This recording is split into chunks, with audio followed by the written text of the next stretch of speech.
ఇంటికి. అత్తయ్య గారు వచ్చేస్తారులేమ్మా. నేనొస్తానని ఊహించరు. కనబడేసరికి కంగు తింటారు.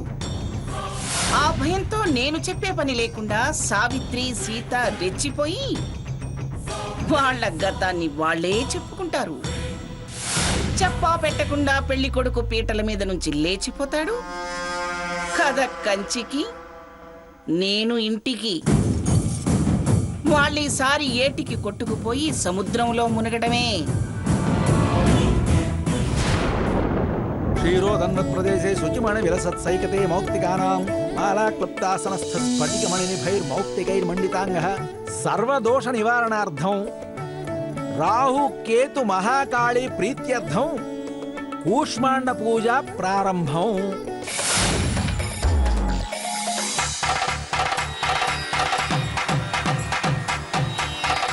అమ్మా, పసుపు కుంకుమలతో పూజ చేయమ్మా.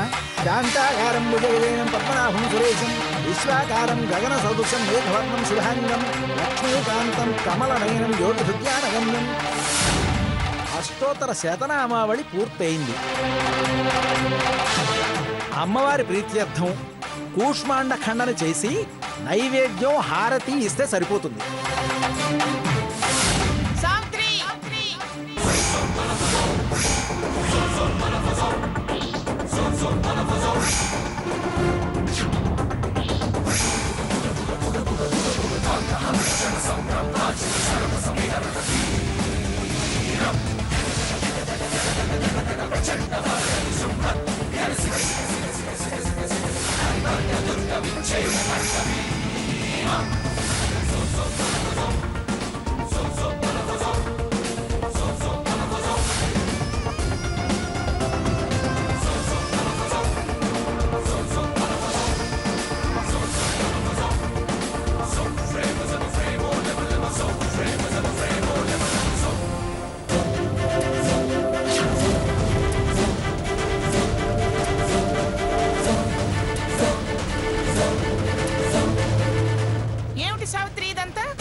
పెళ్లి చేస్తున్నావేమో అనుకుని నువ్వు పిలవకపోయినా వచ్చి అక్షింతలు వేసి వెళదాం అనుకున్నాను.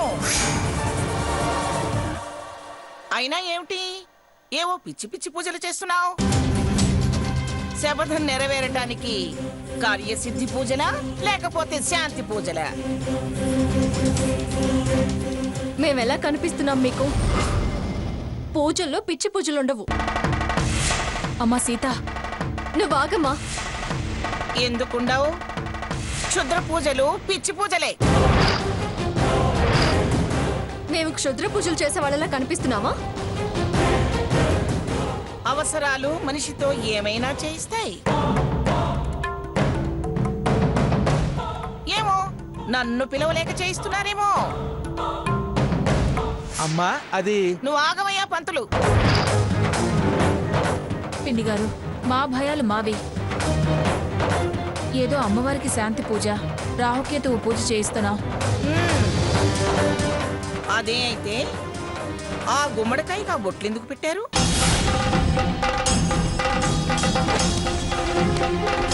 కూష్మాండం బలిస్తున్నారా?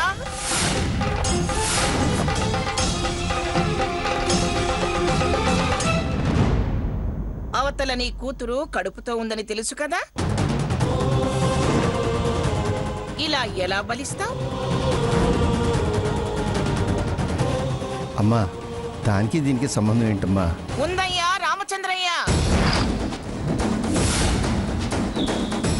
చాలా ఉంది. అది నీ కడుపున పుట్టిన పిల్లే కదా. గుమ్మడి పండు లాంటి బిడ్డల్ని కనాలని తల్లిదండ్రులు ఆశీర్వదించాలి గాని అదే గుమ్మడికాయని బద్దలు చేస్తారా?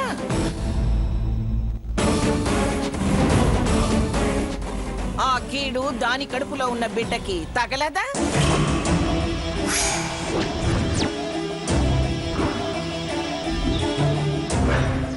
అర్థం పర్థం లేని మెలికలు పెట్టి మాట్లాడకండి. అది పెళ్ళయి అత్తవారింటికి వెళ్ళింది. దాని ఇంటి పేరు గోత్రం మారిపోయాయి. నా మేలు కోసం నా కన్న తల్లి పూజ చేయిస్తుంటే వేరే దానికి ముడేసి మాట్లాడతారే? ఏయ్, ముడి లేదు మెలిక లేదు. ఏ పెళ్ళైతే రక్త సంబంధం తెగిపోతుందా? దానికి ఇదే కన్నతల్లేగా. కాదని చెప్పు మను, నా దాన్ని నేను వెళ్ళి